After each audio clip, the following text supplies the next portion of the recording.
شروع کرتا ہوں اللہ کے نام سے جو بڑا مہربان اور نہایت رحم کرنے والا ہے۔ نبی کریم صلی اللہ علیہ وآلہ وسلم نے فرمایا، قیامت کے دن مومنوں کو گرم میدان میں روک دیا جائے گا یہاں تک کہ اس کی وجہ سے وہ غمگین ہو جائیں گے اور صلاح کر کے کہیں گے کہ کاش کوئی ہمارے رب سے ہماری شفاعت کرتا کہ ہمیں اس حالت سے نجات ملتی۔ چنانچہ وہ مل کر آدم علیہ السلام کے پاس آئیں گے اور کہیں گے کہ آپ انسانوں کے باپ ہیں، اللہ نے آپ کو اپنے ہاتھ سے پیدا کیا اور آپ کو جنت میں مقام عطا کیا، آپ کو سجدہ کرنے کا فرشتوں کو حکم دیا اور آپ کو ہر چیز کے نام سکھائے۔ آپ ہماری شفاعت اپنے رب کے حضور میں کریں تاکہ ہمیں اس حالت سے نجات دے۔ بیان کیا کہ آدم علیہ السلام کہیں گے کہ میں اس لائق نہیں۔ وہ اپنی اس غلطی کو یاد کریں گے جو باوجود روکنے کے درخت کھا لینے کی وجہ سے ان سے ہوئی تھی، اور کہیں گے کہ نوح علیہ السلام کے پاس جاؤ کیونکہ وہ پہلے نبی ہیں جنہیں اللہ تعالیٰ نے زمین والوں کی طرف رسول بنا کر بھیجا تھا۔ چنانچہ لوگ نوح علیہ السلام کے پاس آئیں گے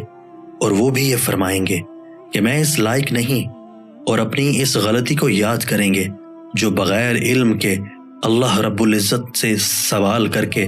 اپنے بیٹے کی بخشش کے لیے انہوں نے کی تھی، اور کہیں گے کہ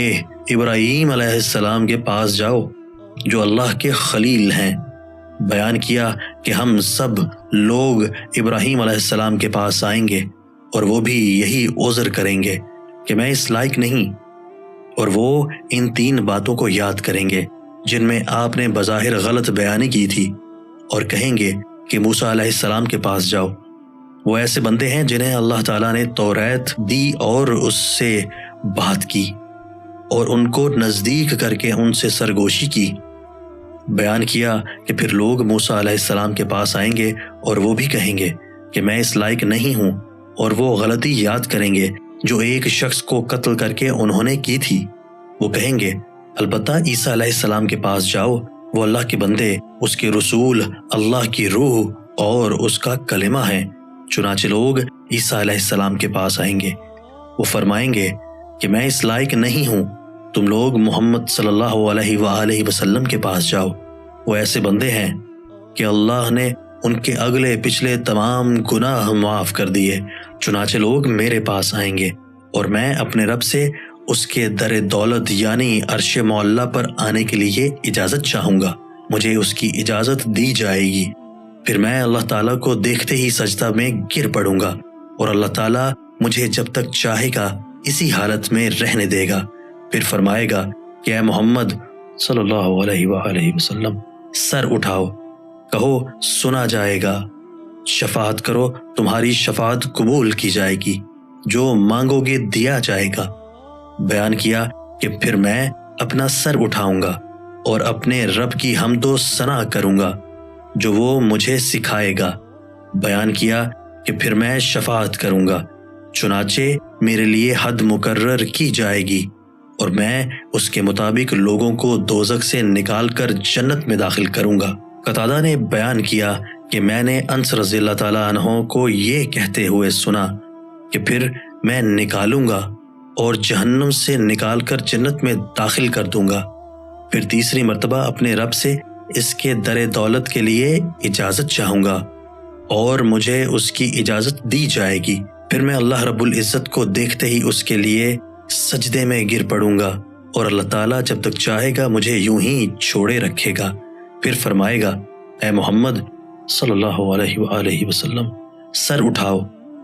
کہو سنا جائے گا، شفاعت کرو قبول کی جائے گی،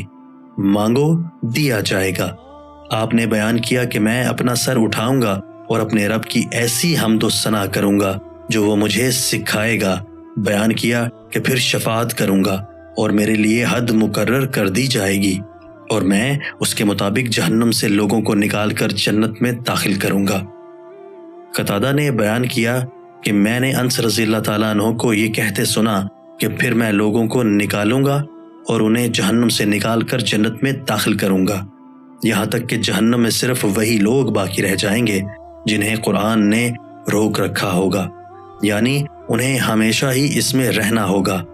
یعنی کفار و مشرکین۔ پھر آپ نے یہ آیت تلاوت کی جس کا ترجمہ ہے،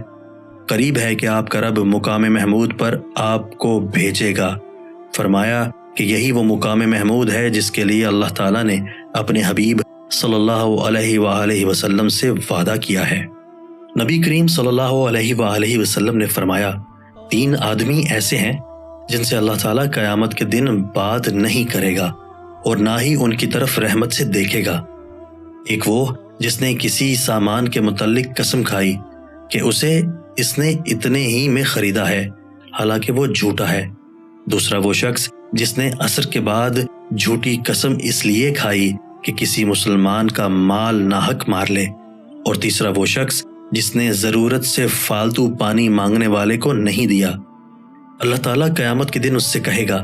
کہ جس طرح تو نے اس زائد ضرورت فالتو چیز سے دوسرے کو روکا جسے تیرے ہاتھوں نے بنایا بھی نہیں تھا، میں بھی تجھے اپنا فضل نہیں دوں گا۔